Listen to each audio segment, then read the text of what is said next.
Hello Facebook, hello Instagram, on est live.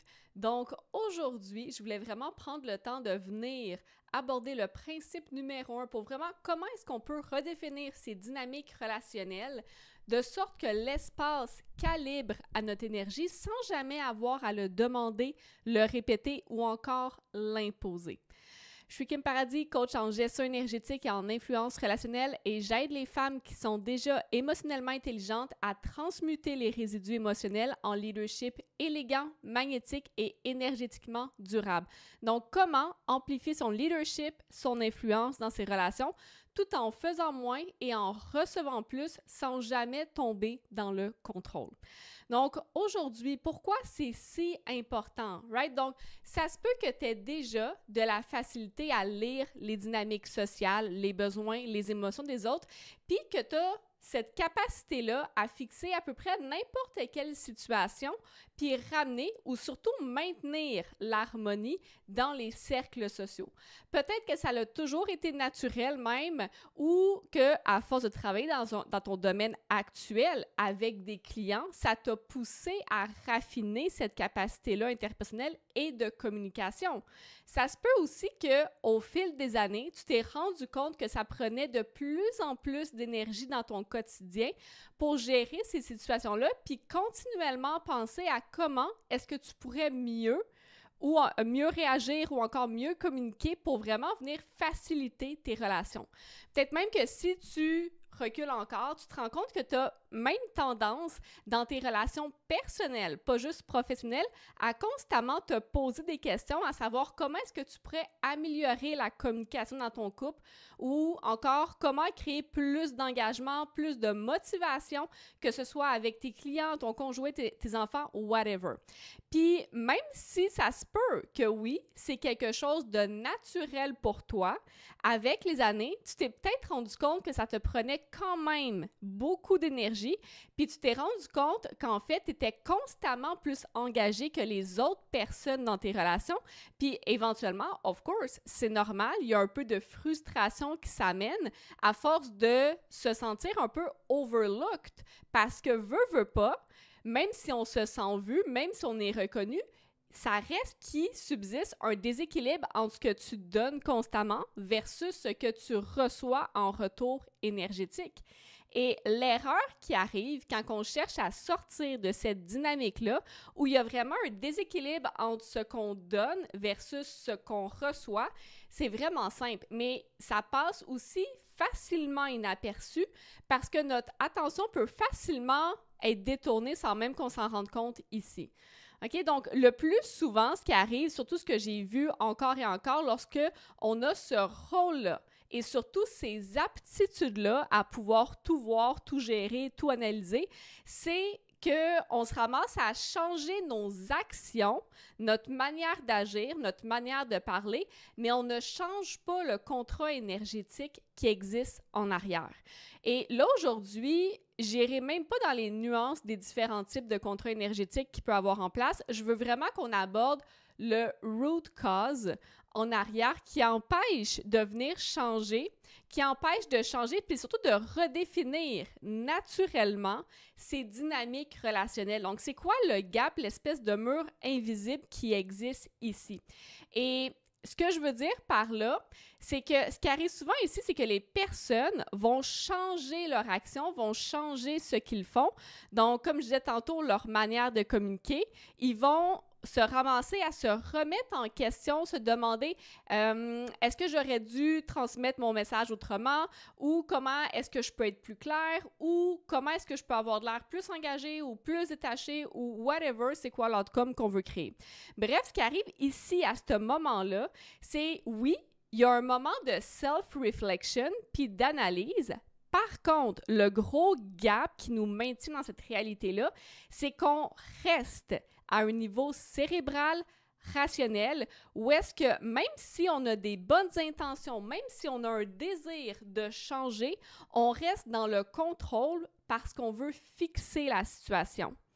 Et ça, comme je disais, on reste dans le contrôle puis à un niveau rationnel malgré nous, même quand on choisit de se détacher temporairement de la situation parce qu'on est fatigué de toujours pour everything dans la situation.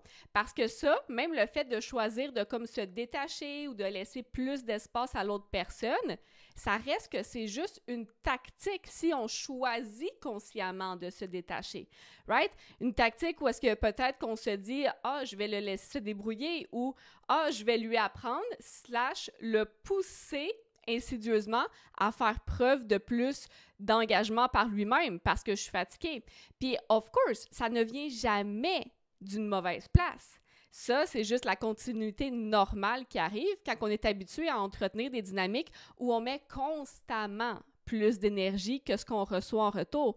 Et même si nos actions changent, même si on a un moment de self-reflection pour regarder, OK, qu'est-ce que je peux changer comme comportement, le paradigme reste le même parce que dans cette situation-là, on reste quand même à un niveau cérébral. Donc, c'est quoi le chiffre? Comment est-ce qu'on peut passer de un à l'autre? Comment est-ce qu'on peut se ramasser à être enfin rencontré au niveau où est-ce qu'on se trouve réellement, plutôt que de toujours avoir à tenir l'espace pour tout le monde? Et pour être capable de changer réellement, de manière durable, de paradigme, ça n'implique jamais le lâcher-prise ou de sortir de sa tête, même si à grande échelle, ça va faire partie d'un résultat, d'un ripple effect normal. Mais l'action en soi n'est jamais le lâcher-prise parce que le pathway neuronal existe déjà. Dans cette situation-là, ce contexte-là, je suis habituée de l'utiliser à tous les jours depuis 20, 30, 50 ans. Et ce que je dois faire, c'est créer un nouveau pathway neuronal pour être capable de créer un nouveau paradigme. Et pour créer un nouveau paradigme qui n'est pas purement cérébral, et donc les personnes avec qui j'engage sont capables de me rencontrer non seulement au niveau où est-ce que je suis, mais sont aussi capables de step up dans leur leadership, capables de faire preuve d'engagement, de motivation, etc. Donc, pour créer ce nouveau paradigme-là qui n'est pas purement cérébral, où je suis enfin vue, rencontrée pour qui je suis, plutôt que pour simplement mes habiletés de gérer l'espace, je dois bâtir un pathway énergétique où je suis capable d'agir sans contrôler. Et comme j'ai tantôt, je ne parle pas de lâcher prise parce que le pathway où c'est naturel pour moi de gérer et de contrôler, il existe, il est bien implanté. On ne veut pas juste essayer de le supprimer, ça ne marchera pas, on va juste travailler contre nous. Donc, vouloir aller contre ça, of course, ça ferait juste me déréguler davantage. C'est pour ça que c'est si difficile de juste lâcher prise ou de juste sortir de sa tête. Parce que pour bâtir le nouveau pathway énergétique, je dois apprendre à être en sécurité de sentir mes émotions en premier sans essayer de les changer, sans demander aux autres de se changer pour réguler mes émotions non plus.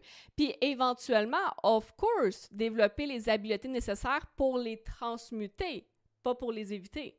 Et tout ça, of course, c'est le processus normal qui va éventuellement mener à la régulation de mon système. Là, l'erreur que les gens ils font souvent, c'est qu'ils pensent que si je fais X, je vais immédiatement recevoir Y.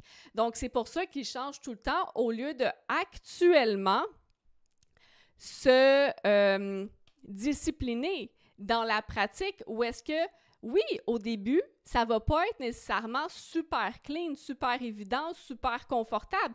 Et ça va nous donner l'impression que on n'est pas tout à fait là, mais ça fait partie du processus qui va mener à la régulation éventuelle de mon système.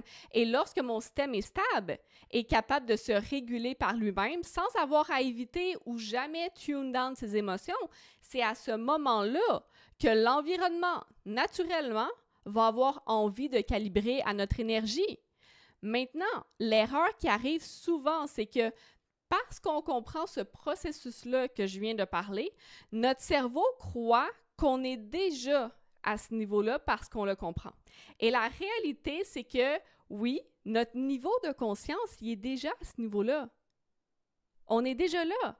Mais dans la réalité énergétique, on n'est jamais ou extrêmement rarement au même niveau que où est-ce que notre conscience, elle, se trouve. Et la seule manière d'avoir une image réelle de notre réalité énergétique, c'est de regarder nos relations.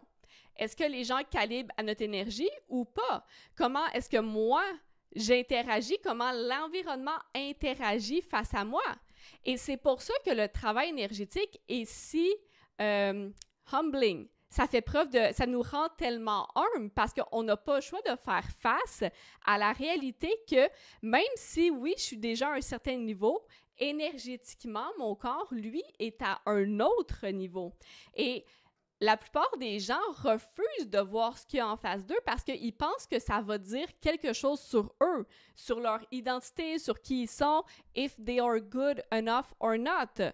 Alors que c'est jamais à propos de ça. La réalité énergétique n'a absolument rien à voir avec qui on est ou ce qu'on mérite. Notre réalité énergétique, c'est simplement la manière dont notre système nerveux est programmé.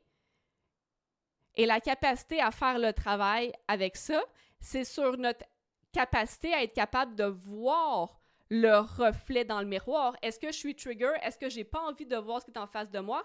Ou est-ce que je suis actuellement capable de regarder la réalité déplaisante, inconfortable que je n'ai pas envie de voir, de constater que, ah shit, encore une fois, à ce niveau-là, dans cette situation-là, mon corps, mon système nerveux n'est pas à la même réalité que mon niveau de conscience. Puis, le fait que notre réalité, en fait, ne nous reflète pas qui on est à un moment précis, ça ne diminue jamais notre valeur. Ça ne diminue jamais notre identité ou qui on est. Ça, c'est juste un signe que notre système nerveux a été programmé pour contrôler l'environnement parce que c'est ça qui le faisait sentir en sécurité, même si consciemment, je sais que je suis en sécurité. Mon système nerveux, mon corps vit sur une autre réalité. Et tout ça, c'est juste à cause de nos expériences passées, de nos relations passées. Et pour changer ça et finalement sortir du paradigme relationnel où il y a continuellement un déséquilibre entre ce que je donne versus ce que je reçois, je dois sortir de l'idée que penser à améliorer comment j'interagis va fixer les choses. Parce qu'il n'y a rien à fixer. J'ai juste un nouveau paradigme à créer, très différent. Et pour reprogrammer mon système nerveux puis créer une nouvelle réalité où j'ai plus besoin de constamment penser à optimiser ou gérer ce qui se passe autour de moi, je dois accepter en premier que ça ne se fera pas tant et aussi longtemps que je vais rester sur un niveau cérébral à vouloir comprendre. Je dois accepter le fait que I am not there yet and that's okay. Je dois accepter le fait que, OK, ben en ce moment, je ne suis pas tout à fait là et voici ce que la réalité me reflète.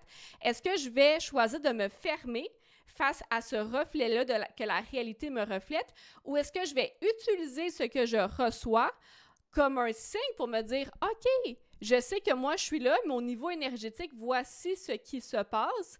All right, on n'est pas au même niveau. Je sais maintenant ce que je dois faire si j'ai envie que la réalité calibre où est-ce que je sais que je me situe réellement. Maintenant, si tu sais que tu voudrais avoir du support pour passer de cette réalité rationnelle vers une facilité à naviguer au travers de ton propre discernement énergétique, je vais t'inviter à appliquer pour Alchemize and Magnetize. C'est un 12 semaines pour vraiment transmuter les résidus émotionnels afin de venir stabiliser ton énergie de manière durable. C'est pour toi si tu es déjà émotionnellement intelligente, mais que la gestion énergétique n'est peut-être pas ta zone de génie encore. On va vraiment prendre le temps de venir aligner chacune des cellules de ton corps afin d'être naturellement reconnu par des dynamiques relationnelles qui vont venir amplifier ton énergie sans jamais avoir à forcer à être ce que tu n'es pas. Ensuite de ça, on va vraiment libérer les résidus émotionnels qui créent un filtre entre toi et tes relations afin que tu sois capable de transmettre ton essence avec moins de mots et créer naturellement plus de réceptivité autour de toi. Finalement, on va redéfinir ta gestion énergétique de sorte que tu attires et que tu puisses maintenir des dynamiques énergétiques qui sont équitables où tu reçois autant, sinon plus, que ce que tu y investis. Sur ce, merci à tout le monde qui était présent aujourd'hui. On se voit la semaine prochaine et n'hésite pas à partager, taguer les personnes que tu penses qui pourraient bénéficier de ce live stream aujourd'hui.